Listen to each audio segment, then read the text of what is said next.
Hi hello guys, welcome to mister Mike Tamil explanation video channel.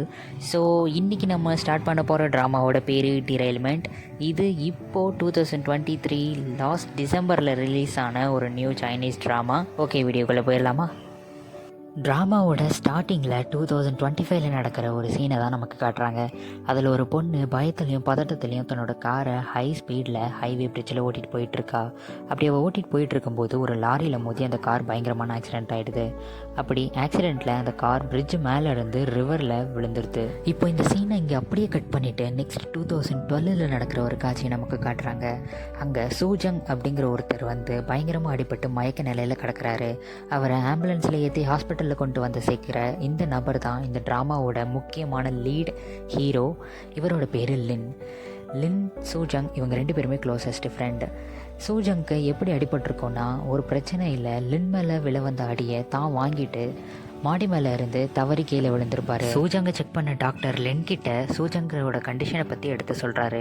சூஜங்க்கு ரொம்ப பயங்கரமாக அடிபட்டிருக்கு, அவருக்கு பண்ண போகிற சர்ஜரி கூட ரொம்ப ரிஸ்கியான சர்ஜரி தான்.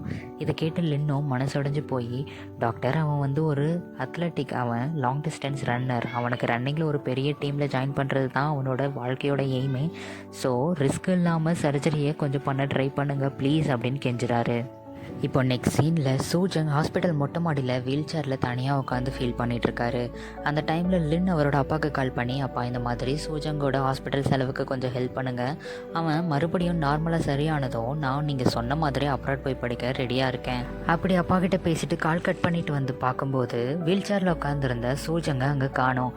இவரும் ரூஃப் டாப் ஃபுல்லாக அங்கேயும் இங்கேயும் தேடி பார்க்குறாரு. ஆனால் சூஜங் அங்கே இல்லவே இல்லை. அதுக்கு பதிலாக வீல் சேரில் ஒரு வித்தியாசமான ஃபோன் தான் கிடைக்குது. அதை அவர் ஒரு மாதிரி பார்த்துட்டு அதை தான் கூட எடுத்து வச்சுக்கிறாரு. இப்போ கதை அப்படியே எகெயின் 2025க்கு போகுது. இப்படி பரபரப்பாக பப்புக்கு ரெடி ஆகிட்டு இருக்க இந்த பொண்ணு தான் இந்த ட்ராமாவோட ஹீரோயின். இவங்களோட பேர் ஜியாங். இவங்க ஒரு பணக்கார வீட்டு பொண்ணு. இவங்களுக்குன்னு சொந்தமாக பல கம்பெனி கூட இருக்குது. ஜியாங்க்கு அந்த டைமில் பல தடவை கால் வந்துகிட்டே இருக்குது. அட்டன் பண்ணி பேசினா இவங்களோட ஸ்பெஷல் அசிஸ்டண்ட் தான் கால் பண்ணியிருக்காரு. ஜியாங், ஏன் நீ இந்த மாதிரி கம்பெனிக்கு வரதே இல்லை அப்படின்னு கேட்குறாரு. ஆனால் ஜியாங் அதை காதில் வாங்காமல் அவங்களோட புது பாய் ஃப்ரெண்டை அவங்களோட ஃப்ரெண்ட்ஸுக்கெலாம் இன்ட்ரடியூஸ் பண்ண பப்புக்கு வேகமாக போயிட்டுருக்காங்க. ஜியாங் போயுவை அவங்களோட ஃப்ரெண்ட்ஸுக்கு இன்ட்ரடியூஸ் பண்ணுறாங்க. ஆனால் அவங்களோட ஃப்ரெண்ட்ஸ் யாருமே போயுவை மதிக்கிற மாதிரி தெரியல. அதுக்கு பதிலாக டீஸ் தான் பண்ணிகிட்டு இருக்காங்க. ஜியாங்கோட ஃப்ரெண்ட்ஸ் போயு கிட்ட ஏதாவது கொஷின் கேட்கலான்னு கேட்டால் அதுக்கு போயுவை பேச விடாமல் ஜியாங் தான் வந்து பேசிகிட்டு இருக்காங்க. இதெல்லாம் பார்த்து கடுப்பான போயு, சரி நான் ரெஸ்ட் ரூம் போகிறேன் அப்படின்னு சொல்லிட்டு அங்கேருந்து எழுந்து போயிடுறாரு.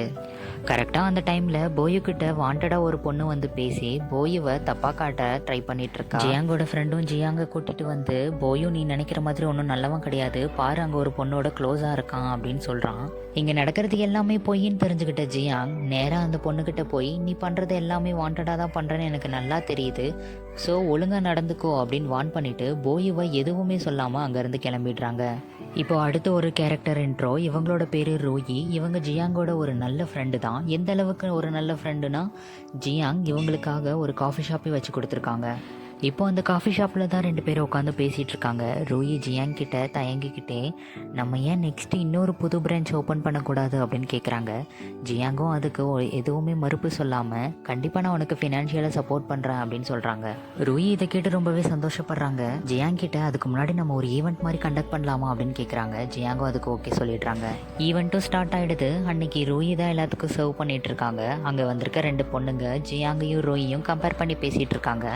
ஏன்னா ஜியாங் ரொம்ப ரிச்சான பொண்ணு, ஆனால் ரூயி ஜியாங்கோட சப்போர்ட்னால தான் இவ்வளோ பெரிய ஆளாகியிருக்கா அப்படின்லாம் பேசுகிறாங்க. இதெல்லாம் கேட்டு ரூயி ரொம்பவே அப்செட் ஆகிடுறாங்க. அதுக்கப்புறம் ஜியாங்கும் ரூயிக்காக கிஃப்டெல்லாம் வாங்கிட்டு வந்து விஷ் பண்ணுறாங்க ரொம்பவே சந்தோஷமாக. கூடவே போயுவும் வந்திருக்கான். ரூயி ஈவெண்ட்டில் நிறைய வேலை பார்த்து ரொம்ப டயர்டாக இருக்காங்கன்றதை புரிஞ்சுக்கிட்ட ஜியாங் ரூயி அவங்க வீட்டில் ட்ராப் பண்ணுறதுக்கு போயுவை அனுப்பி வைக்கிறாங்க. அதுக்கப்புறம் தான் ஜியாங்க்கு தெரியுது இவங்க ரூயிக்காக கொடுத்த கிஃப்ட்டை அவங்க இங்கேயே விட்டுட்டு போயிட்டாங்கன்னு. சரி, இதை கொண்டு போய் அவளோட வீட்டிலே கொடுத்துட்டு வந்துடலாம் அப்படின்னு சொல்லிட்டு ரூயியோட வீட்டுக்கு ஜியாங் கிளம்பி போகிறாங்க.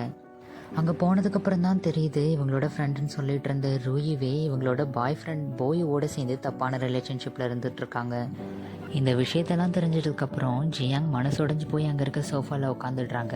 அதுக்கப்புறம் ரூயி கிட்ட போயுக்கும் உனக்கும் நடுவில் என்ன ரிலேஷன்ஷிப் இருக்குது அப்படின்னு ஓப்பனாக கேட்டுடுறாங்க. ஜியாங் எல்லா உண்மையும் தெரிஞ்சுக்கிட்டா அப்படின்னு தெரிஞ்சதும் ரூயி உடனே ஆக்ட் பண்ண ஆரம்பிச்சிடுறாங்க.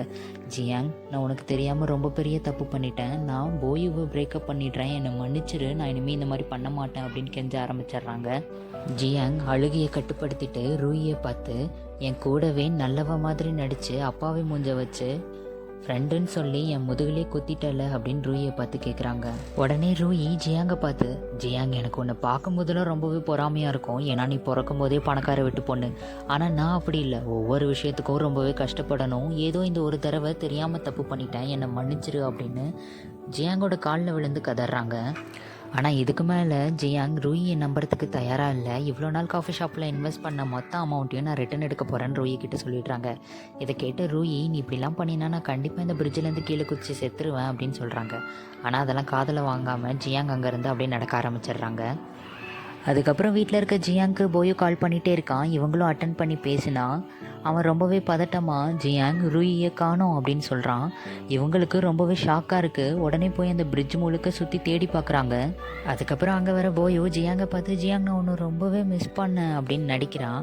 ஜியாங்கும் கோவமாக, இதோ பாரு, உனக்கும் ரூயிக்கும் நடுவில் என்ன ரிலேஷன்ஷிப் இருக்குது அப்படிங்கிறது எனக்கு தெரியும், ஒழுங்காக நடந்துக்கோ அப்படின்னு சொல்லி கத்துறாங்க. அதுக்கப்புறம் ஜியாங் அவங்களோட அப்பாவுக்கு கால் பண்ண ட்ரை பண்ணுறாங்க, ஆனால் எடுக்கலை. அதனால் மெசேஜ் அனுப்புகிறாங்க, அப்பா, இந்த மாதிரி ரூயி காணாமல் போயிட்டா, அவள் காணாமல் போனதுக்கு நான் தான் காரணங்கிற மாதிரி. அதே சமயத்தில் ஜியாங்கோட அசிஸ்டன்ட் கிட்ட இருந்து கால் வருது. உடனே ரூயியோட காஃபி ஷாப்பில் வந்து என்னை மீட் பண்ணு அப்படின்னு கூப்பிடுறாரு. இவங்களும் அசிஸ்டன்ட் கிட்ட போய் இந்த மாதிரி ரூயியை காணோம், அவளை கண்டுபிடிக்க எனக்கு ஹெல்ப் பண்ணுங்க ப்ளீஸ் அப்படின்னு கேட்குறாங்க. ஆனால் அசிஸ்டண்ட்டோ ரொம்பவே கூலாக சம்மந்தமே இல்லாத டாப்பிக்கெல்லாம் பேசிட்டு, அதுக்கப்புறம் கண்டிப்பாக நான் உனக்கு ரூயியை கண்டுபிடிக்க ஹெல்ப் பண்ணுறேன், ஆனால் அதுக்கு பதிலாக நீ எனக்கு ஒரு வேலை பண்ணி கொடுக்கணும். ஸோ அந்த வேலை முடிகிற வரைக்கும் நான் உன்னை இந்த ஃபோனில் மட்டும்தான் காண்டாக்ட் பண்ணுவேன் அப்படின்னு ஒரு ஃபோன் கொடுக்குறாரு.